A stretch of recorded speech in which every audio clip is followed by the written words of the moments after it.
Hello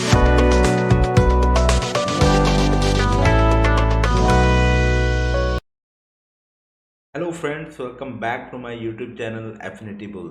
आज हम candlestick का एडवांस एनालिसिस देखने वाले हैं। ये सीरीज़ हमने जो स्टार्ट करी थी स्टॉक मार्केट लर्निंग में।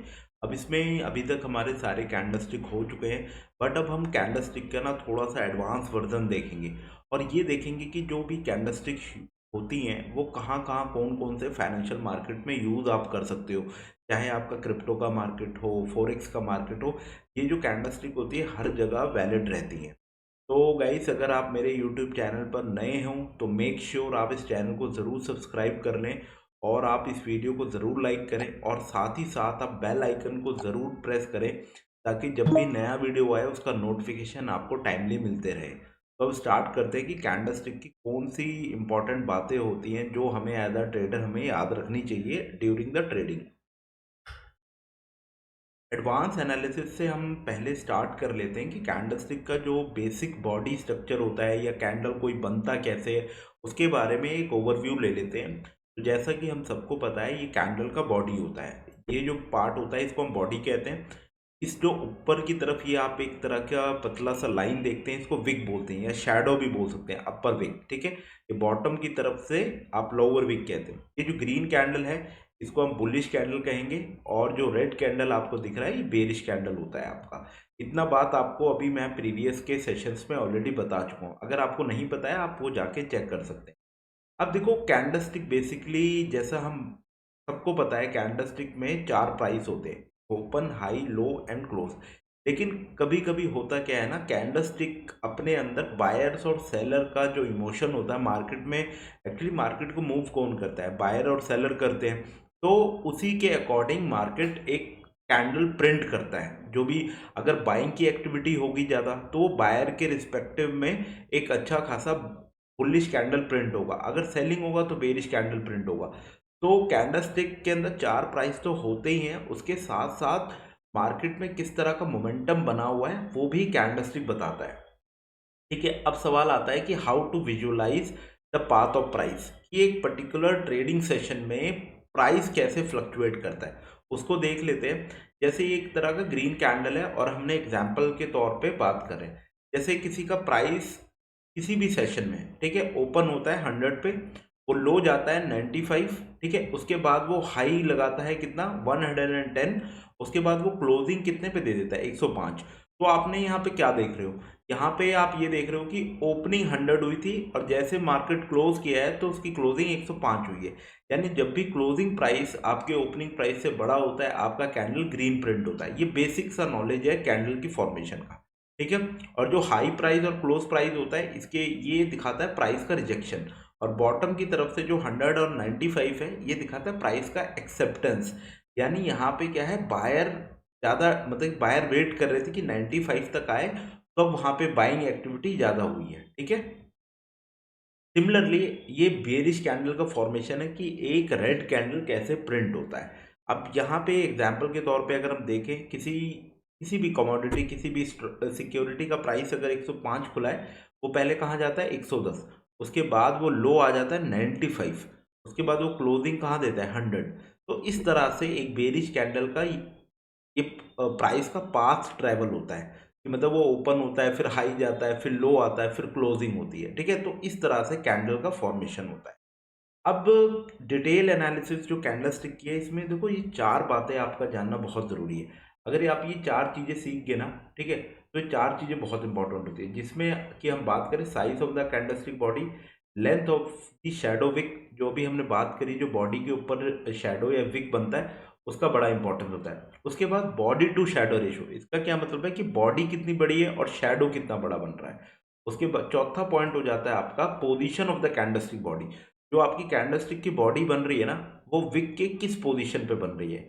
ठीक है, विक के नीचे है या विक के ऊपर है। तो ये चार ऐसे डिटेल एनालिसिस हैं जो कैंडलस्टिक में अगर आप सीख लेते हैं ना तो आपको एक बहुत अच्छा, जिसे कहते हैं, एडवांटेज मिलता है मार्केट में, कि आपको ये पता लग जाता है कि अब मार्केट में बेसिकली डिमांड आ रही है, सप्लाई आ रही है। ठीक है, तो अब इसमें हम सबसे पहले देखते हैं size of the candlestick body. ठीक है, the size of the candlestick body signifies how strong the dominance is in a bullish और bearish trend.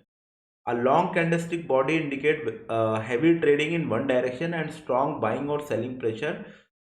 A good sign of strength. अगर कहने का क्या मतलब है, अगर कैंडलस्टिक का बॉडी, फिर मैं बात करूँ बॉडी अगर बड़ा बन रहा है तो एक बहुत अच्छा इंडिकेशन होता है कि मार्केट एक हेल्दी ट्रेंड में आगे बढ़ रहा है.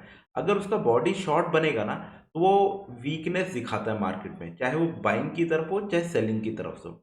ठीक है, अगर बॉडी छोटा होगा तो ये तो बात हो गई बॉडी की, कि बॉडी जिस तरह का बनेगा वो मार्केट की उसी तरह की स्ट्रेंथ को दिखाएगा. अब जैसा कि आप इस एग्जाम्पल में देख सकते हैं, ये साइन ऑफ स्ट्रेंथ है. ठीक है, ये सबसे ज़्यादा बुलिश और इधर जो है वो सबसे लीस्ट बुलिश. क्यों? क्योंकि यहाँ पे क्या है, इस कैंडल की बॉडी जो बनी है वो लॉन्ग बनी है. ठीक है, अगर आप देख देख पा रहे होंगे इस कैंडल की बॉडी क्या है, बड़ी बनी हुई है. ये देखिए, ये कैंडल क्या है, एक लॉन्ग बॉडी फॉर्मेशन हुआ है. ठीक है, और यहाँ पे क्या है, एक शॉर्ट बॉडी का फॉर्मेशन हुआ है. तो ये वाला जो कैंडल होगा ना, ये रिलायबल और एक हेल्दी ट्रेंड को दिखा रहा है. ठीक है, आप इस पे रिलाय कर सकते हो कि मोमेंटम अच्छा और मार्केट ऊपर को ही जाएगा.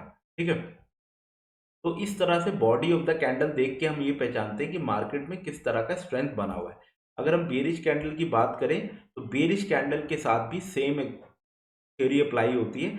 अगर बॉडी बड़ा होगा ना तो वो एक अच्छा खासा, जिसे कहते हैं स्ट्रेंथ वाला कैंडल माना जाएगा, यानी उस पर्टिकुलर डायरेक्शन में, यानी डाउन साइड की डायरेक्शन में स्ट्रेंथ है. ठीक है, अगर बेरिश कैंडल का बॉडी छोटा होगा तो वो ज़्यादा रिलायबल नहीं होगा. ठीक है, ये आपकी बेरिश स्ट्रेंथ है, ये सबसे ज़्यादा बेरिश, ये लीस्ट बेरिश. उसके बाद अगर हम प्राइस को वॉल्यूम के साथ मिला दें, ठीक है, एक वॉल्यूम इंडिकेटर होता है जो आप अपने प्राइस के चार्ट पे लगा सकते हैं. तो कहा यह जाता है अगर प्राइस धीरे धीरे इस तरह से बढ़ रहा है, आप ये देखिए, इसकी बॉडी देखिए. ठीक है, इसकी बॉडी इससे बड़ी है. ठीक है, और इसकी बॉडी इससे भी बड़ी है. तो ये बहुत अच्छे हेल्दी ट्रेंड को दिखा रहा है. और साथ ही साथ अगर आपका वॉल्यूम भी राइज कर रहा है ना, तो ये बहुत अच्छा इंडिकेशन होता है एक हेल्दी मोमेंटम का. ठीक है, और ये कहा जाता है कि ये जो अगर इस तरह से कोई भी मार्केट ऊपर बढ़ता है तो ये दिखाता है इंक्रीज इन बुलिश मोमेंटम, यानी डिमांड आ रही है और बायर बहुत ज़्यादा से ज़्यादा एग्रेसिवली बाय कर रहे हैं. ठीक है, अगर हम बेरिश कैंडल की बात करें, बेरिश में भी सेम थ्योरी अप्लाई होती है. आप ये देखिए, जैसे जैसे मार्केट नीचे आ रहा है, प्राइस ज़्यादा फॉल कर रहा है तो उसका बॉडी ज़्यादा बड़ा बन रहा है और नीचे वॉल्यूम भी है, तो ये दिखाता है इंक्रीज इन बेरिश मोमेंटम. ठीक है, तो इस तरह से कहीं ना कहीं हम मार्केट को रीड करते हैं with the help of candle और वॉल्यूम. और अगर आप ये देखेंगे, जैसे जैसे बॉडी छोटा होता जा रहा है तो ये दिखाता है डिक्रीज इन बुलिश मोमेंटम, यानी लोग अपना प्रॉफिट बुक करना स्टार्ट कर चुके हैं और हो सकता है थोड़ी देर बाद यहाँ पे पॉज आए और उसके बाद रिवर्सल आए. तो इस तरह से कैंडल की बॉडी को देख के ये भी फाइंड आउट किया जा सकता है कि मार्केट में रिवर्सल कब आने वाला है. और यही थ्योरी अप्लाई होती है बेरिश कैंडल के साथ. जब मार्केट डाउन ट्रेंड में होता है तो हमें ये देखना होता है कि कैंडल्स का बॉडी कैसा बन रहा है, और जैसे जैसे नीचे आ रहा है और मार्केट अगर पॉज लेगा तो वहाँ पे क्या होता है, बॉडीज छोटी होना स्टार्ट हो जाती हैं. ठीक है, और ये दिखाता है डिक्रीज इन बेरिश मोमेंटम. उसके बाद length of the candlestick body. Long shadow can be seen of uncertainty while short shadow can be seen of a stable market with less uncertainty. The upper shadow indicates selling pressure or rejection of higher price. The lower shadow indicate buying pressure or rejection of lower price. ये दो जो point है ये बहुत ही important है. जो आपकी अपर shadow बनती है ना किसी भी कैंडल में, वो सेलिंग प्रेशर को दिखाएगी और वो हायर प्राइस के रिजेक्शन को दिखाती है. इसको याद रखना है किसी भी कैंडल में. ठीक है, और जो लोअर शेडो होती है वो बाइंग के प्रेशर को दिखाती है और नीचे की तरफ लोअर प्राइस को रिजेक्शन दिखाती है. तो ये बहुत इंपॉर्टेंट चीज है विक के एस्पेक्ट में.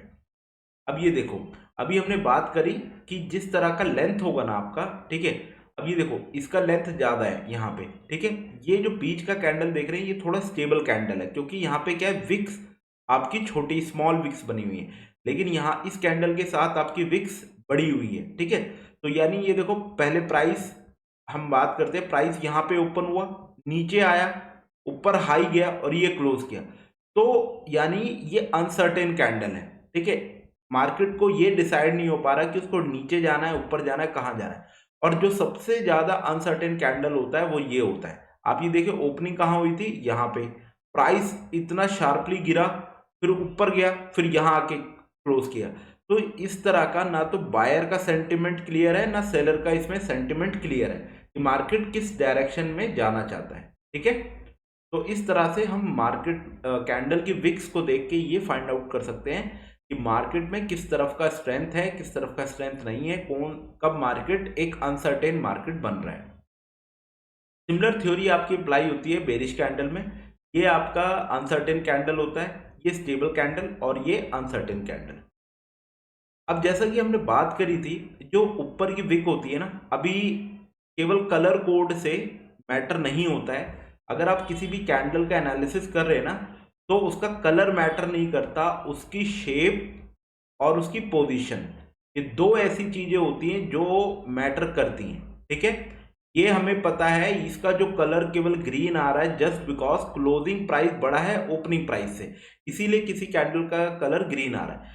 बट मैटर क्या करता है कि उसका शेप कैसा बना हुआ है, क्योंकि हमने कैंडल में क्या पढ़ा है कि ओपन प्राइस होता है, हाई प्राइस होता है, लो प्राइस होता है और एक क्लोज प्राइस होता है। साथ ही साथ वो जिस तरह का शेप लेगा वो मार्केट में बायर्स और सेलर के सेंटिमेंट को बताता है। ठीक है, तो हमेशा कैंडल की शेप और पोजीशन मैटर करती है।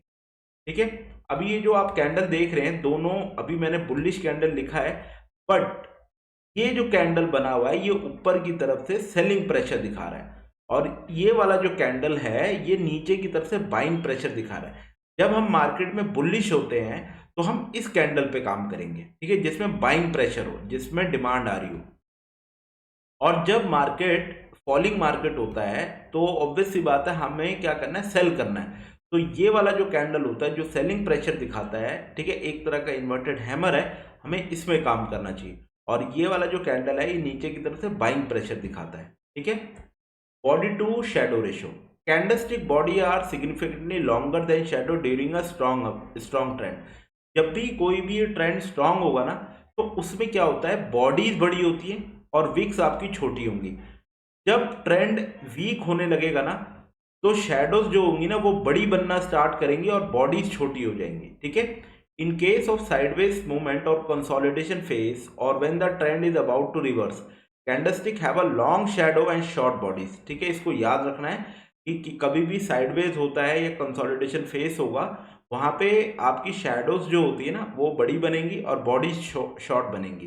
ठीक है, अब position of the candlestick body, ये भी बहुत इंपॉर्टेंट चीज है कि किसी भी कैंडलस्टिक का बॉडी का पोजीशन क्या है। अब bullish candle is considered more bullish if its body is on the top and which indicates buying pressure is more than the selling. ठीक है, अगर कोई भी बुलिश कैंडल, ज्यादा बुलिश कब माना जाएगा, जब उसका बॉडी टॉप पे होगा। ठीक है, आप इस एग्जांपल में देख सकते हैं, अभी जस्ट हमने देखा कि अपर का विक क्या दिखाता है, सेलिंग प्रेशर दिखाता है। ठीक है, ये लेस बुलिश है, और बॉटम का विक क्या दिखाता है, बाइंग प्रेशर, ये मोर बुलिश है। ये याद रखना है, क्योंकि इसमें बॉडी क्या टॉप पे, विक क्या है, लॉन्ग विक नीचे है, और ये नीचे क्या है, बाइंग के प्रेशर को दिखा रहा है, बायर की स्ट्रेंथ को दिखा रहा है। Similarly a bearish candle is considered more bearish if its body is on the bottom and which indicates selling pressure is more than the buying pressure। ठीक है, अभी हमने देखा था जो अपर का विक होता है जहां पे हायर प्राइस का रिजेक्शन है, वो एक तरह का सेलिंग प्रेशर बना है। ठीक है, और ये क्या है, मोर बेरिश है, और ये जो आप देख रहे हैं ये बाइंग प्रेशर है, तो ये आपका लेस बेरिश है।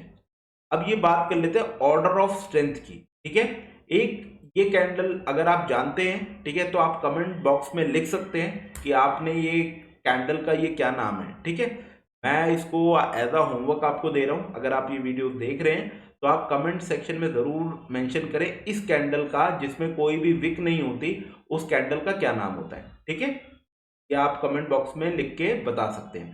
तो अगर ऐसा कैंडल बना है ना, तो ये सबसे ज्यादा बुलिश होता है। ठीक है, उसके बाद जो सेकंड मोस्ट बुलिश है वो हैमर है, इसको एज हम हैमर ट्रीट करते हैं। ये आपका नॉर्मल बुलिश, ये आपका न्यूट्रल बुलिश, और ये सबसे लीस्ट बुलिश जो इन्वर्टेड हैमर है। ठीक है, ऐसे ही अगर हम बियरिश कैंडल की स्ट्रेंथ की बात करें, जो फर्स्ट कैंडल होता है जिसमें कोई विक नहीं होता, ठीक है, ये आपका सबसे ज्यादा बेरिश कैंडल होता है। उसके बाद जो सेकंड मोस्ट बेरिश होता है वो आपका इन्वर्टेड हैमर होता है। सेकंड जो नॉर्मल बेरिश है वो इस तरह का कैंडल है, और जो न्यूट्रल बेरिश है वो इस तरह का कैंडल जिसमें हम क्या करते हैं, ये अनसर्टेन भी कैंडल होता है, ठीक है, जिसमें बॉडी छोटा है, विक्स बड़े हुए हैं, ठीक है। और लीस्ट बेरिश क्या है, ये हैमर कैंडल। ये 5 तरह की जो कैंडल्स बनेंगी, इन्हीं पे आपको काम करना है और ये उसके ऑर्डर ऑफ स्ट्रेंथ है। आई होप जो चीज़ें मैंने एडवांस एनालिसिस में बताई हैं वो आपको लाइक समझ आई होंगी। इन केस आपको कोई भी डाउट होता है तो आप कमेंट सेक्शन में पूछ सकते हैं। और अगर आप लाइक पहली बार ये वीडियो देख रहे हैं तो आप प्रीवियस जो मैंने वीडियोस डाली हैं डिटेल एनालिसिस हर एक कैंडल्स के बारे में, तो वो भी आप जाके चेक कर सकते हैं। आई होप जो चीज़ें मैं आपको समझाने की कोशिश कर रहा हूँ वो आपको समझ आ रही होंगी। और अगर आप को ये वीडियो अच्छा लगा है तो मेक श्योर वीडियो को ज़रूर लाइक करें। और आपको इस चैनल पे डाली हुई वीडियोस अच्छी लगती हैं तो अपने फ्रेंड्स, अपने लाइक डियर वंस के साथ शेयर कर सकते हैं जो भी स्टॉक मार्केट में इंटरेस्टेड हैं। फिर मैं कह रहा हूँ स्टॉक मार्केट में अगर आपको पैसा कमाना है तो सबसे पहले अपने आप को नॉलेजफुल बनाइए। नॉलेज कहीं से भी लीजिए, यूट्यूब या कहीं कोई पेड सब्सक्रिप्शन दे रहा है वहाँ से लीजिए, लेकिन पहले तैयारी करिए, उसके बाद मार्केट में आइए। तो thank you guys for watching this video.